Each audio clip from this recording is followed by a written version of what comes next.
Breaking news Madanapalle sub collector కార్యాలయంలో revenue దసరాల దహనం చేసిన ఘటనలో విచారణ ముమ్మరంగా కొనసాగుతోంది. గత 3 రోజులుగా రెవెన్యూ, పోలీసు, సిఐడి అధికారులు విచారణ కొనసాగిస్తున్నారు. ఈ కేసులో కుట్రదారులుగా అనుమానిస్తున్న పలువురు రెవెన్యూ అధికారులను కూడా పోలీసులు అదుపులోకి తీసుకుని విచారిస్తున్నారు. మదనపల్లి ఆర్టీఓగా పనిచేసిన మురళి, ప్రస్తుత RTO Hariprasad, senior assistant Gautam ను పోలీసులు సబ్ కలెక్టర్ కార్యాలయంలోనే వరుసగా 3వ రోజు కూడా విచారణ చేస్తున్నారు. సగం కాలిపోయిన 700 ఫైల్స్ ను రెవెన్యూ శాఖకు అప్పగించారు. 25 రకాల విభాగాలకు చెందిన ఫైల్స్ రూమ్ లో ఉన్నాయన్నారు పోలీసులు. 35 మంది కాల్ డేటా పరిశోధిస్తున్నామని, సీసీ ఫుటేజ్ కూడా విశ్లేషిస్తున్నామని తెలిపారు.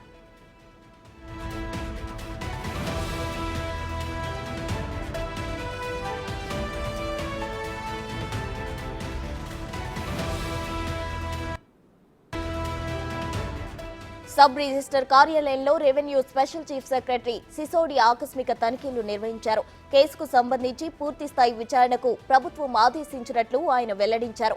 జూన్ 10 నుంచి సీసీ ఫుటేజ్ పనిచేయడం లేదని చెప్పారు. ఫైల్స్ దగ్ధం కేసుకు సంబంధించి 22A ఫైల్స్, 2440 రికార్డులు అగ్ని ప్రమాదంలో పూర్తిగా కాలిపోవడంతో పోలీసు వ్యవస్థ క్రిమినల్ చర్యలకు పాల్పడిన వారిని విచారిస్తోందన్నారు. రెవెన్యూ పరంగా ఎవరికి ఫైల్స్ ను తగలబెట్టే అవసరం వచ్చిందనే కోణంలో విచారణ చేపట్టనున్నారు సిసోడియా. ఫోరెన్సిక్ ల్యాబ్ నుంచి నివేదిక వస్తే మరిన్ని విషయాలు బయటకు వస్తాయని చెప్పారు. ఈ ఘటనలో రెవెన్యూ, పోలీసులు విచారణ సమాంతరంగా సాగుతోందని సిసోడియా పేర్కొన్నారు. కాలిపోయిన ఫైళ్లను రికవరీ చేయగలిగామని, వాటిని రీక్రియేట్ చేస్తున్నామని వివరించారు. అసలు లోపల ఏమైంది, పవర్ సర్జ్ వల్ల అయిందా, ఏ రకమైన మెటీరియల్ వాడారు, లోపల ఏమేమి ఉన్నాయి, ఇవన్నీ మేము డిటర్మైన్ చేయడం ఇంపార్టెంట్. అంతేకాకుండా ఇక్కడ ఎవరు యాక్టివ్గా ఉన్నారు ఆ టైంలో, టెక్నికల్ అనాలిసిస్ ఏ విధంగా చేయాలి, డేటా ఎలా కలెక్ట్ చేయాలి, అది ఇంపార్టెంట్. సో మేము చాలామందికి సంబంధించిన కాల్ డేటా రికార్డ్ కలెక్ట్ చేసాం. ప్రతి ఇన్వెస్టిగేషన్లో ఏదైతే ప్రొసీజర్ ఫాలో అవుతామో దానికన్నా 100 రెట్లు ఇంకా అలర్ట్నెస్తో దీంట్లో ఫాలో అవుతున్నాం.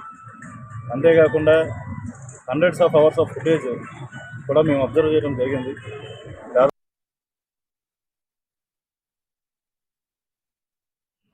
ఇంకా యాక్సిడెంటల్ గా కూడా అక్కడ ఫైర్ వచ్చే అవకాశాలు కనపడలేదు.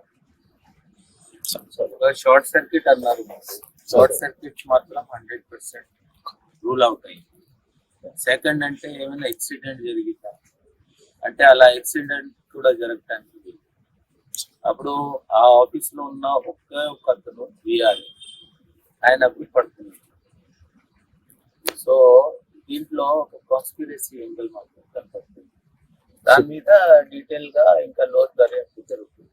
సిబ్బంది ప్రమేయం అది ఇంకా చెప్పలేము, సిబ్బంది ప్రమేయమా లేకపోతే బయట వాళ్ళు వచ్చి చేశారా, దాని మీద ఇంకా కొన్ని డీటెయిల్స్ రావాలి, ఫోరెన్సిక్ డీటెయిల్స్ రావాలి, తర్వాత కాల్ రికార్డ్ డేటా రావాలి.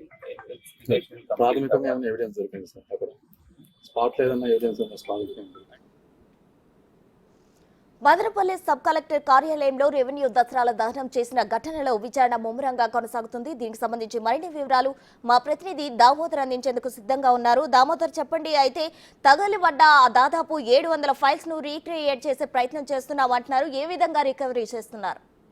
ప్రసన్న, 700 ఫైల్స్ కు సంబంధించి సగం కాలిపోయినవి రికార్డులు దొరికాయి అంటూ కూడా ఎస్పీ విద్యాసాగర్ నాయుడు నిన్న మీడియాతో తెలియజేశాడు. అదేవిధంగా మొత్తం 22,000కు పైగా సంబంధించిన ఫైల్స్ మొత్తం దహనమైనాయి. 25 విభాగాలకు సంబంధించిన ఫైల్స్ మొత్తం కాలిపోయాయని చెప్తున్నారు. ముఖ్యంగా 22కు సంబంధించిన అసైన్ ల్యాండ్లు, డాట్ ల్యాండ్స్ కు సంబంధించిన రికార్డులు పెద్ద మొత్తంలో కాలిపోయినాయని అధికారులు అంటున్న నేపథ్యం. మొత్తం మీద ఈ రోజు సిఎస్ నీరవ్ ప్రసాద్ తో పాటు సిసోడియా ఏదైతే భూ పరిపాలన రెవెన్యూ శాఖ స్పెషల్ సెక్రటరీ అయిన సిసోడియా గత 3 రోజులుగా ఉన్నాడు. వీరిద్దరూ ఏదైతే మదనపల్లి రెవెన్యూ డివిజన్ పరిధిలోని అధికారులందరితోనూ సమావేశం కానున్నారు. ఈ సమావేశం సందర్భంగా ఎక్కడ ఎలాంటి అసైన్ ల్యాండ్స్ ఈ గత 5 సంవత్సరాల కాలంలో 22 కింద ఉన్న భూములను ఏ విధంగా మార్చివేశారు, ఎవరికి అప్పజెప్పారు, అదేవిధంగా అగ్రికల్చర్ ల్యాండ్స్ కన్వర్షన్ ఏ విధంగా చేశారు అనే మొత్తం వ్యవహారాలన్నీ బయటికి లాగుతున్నారు. దీంతో పాటు ఉమ్మడి చిత్తూరు జిల్లాలోని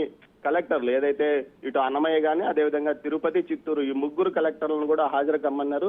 దీంతో పాటు జిల్లా వ్యాప్తంగా ఉన్న ఉమ్మడి చిత్తూరు జిల్లా వ్యాప్తంగా ఉన్న సబ్ రిజిస్టర్ కార్యాలయంలోని రికార్డులు కూడా తీసుకురమ్మన్నారు. అంటే గత 5 సంవత్సరాల కాలంలో 22Aకి సంబంధించి ఎన్ని భూములు రిజిస్ట్రేషన్ అయ్యాయి వాటి వివరాలతో కూడా తీసుకురమ్మన్నారు. మొత్తం మీద అయితే ఏదైతే దహనానికి కారణం రికార్డులు మార్పించడానికి ప్రయత్నించడమే అన్న కారణం కూడా కొనసాగుతుంది. దీంతో పాటు మరోవైపు మాజీ మంత్రి పెద్దిరెడ్డికి సంబంధించి ఎన్నికల అఫిడవిట్ లో పూర్తి స్థాయిలో అన్ని భూములు చూపించలేదు, ఆస్తులన్నీ చూపించలేదంటూ కూడా బీసీవై పార్టీ అధ్యక్షుడు రామచంద్ర యాదవ్ కోర్టుకు వెళ్ళాడు.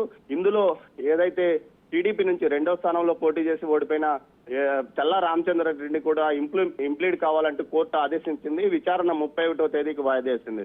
దీంతో పాటు మరో విషయం కూడా చెప్పవచ్చు. ముఖ్యంగా పెద్దిరెడ్డి రామచంద్రారెడ్డి తిరుపతిలో తాను నివాసం ఉంటున్న ఇంటికి సమీపంలో నగరపాలక సంస్థ కార్యాలయం నిధులతో సుమారు 70 లక్షల నిధులతో సిమెంట్ రోడ్డు వేసుకుని దాన్ని గేటు వేసుకుని తన వ్యక్తిగత అవసరాలకు మాత్రమే వాడుకుంటున్న నేపథ్యంలో జనసేన తిరుపతి ఇన్ఛార్జ్ కిరణ్ రాయల్ దాని మీద ఆందోళన చేశాడు. ఆందోళన నేపథ్యం ఫలితంగానే మున్సిపాలిటీ నగరపాలక సంస్థ ఆ రోడ్డును క్లియర్ చేయాలంటూ నోటీసులు ఇచ్చిన నేపథ్యంలో పెద్దిరెడ్డి కోర్టుకు వెళ్ళాడు. అయితే కోర్టు కూడా వెంటనే గేట్లు తెలవాలని మధ్యంతర ఉత్తర్వులు ఇచ్చిన పరిస్థితి.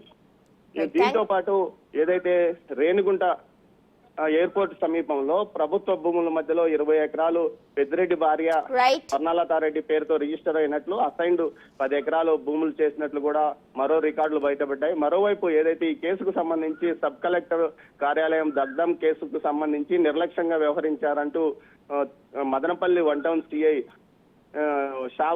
షా బాబును సస్పెండ్ చేసి రియార్కు పంపించారు. ప్రసన్న చెప్పండి. Thank you Damodar.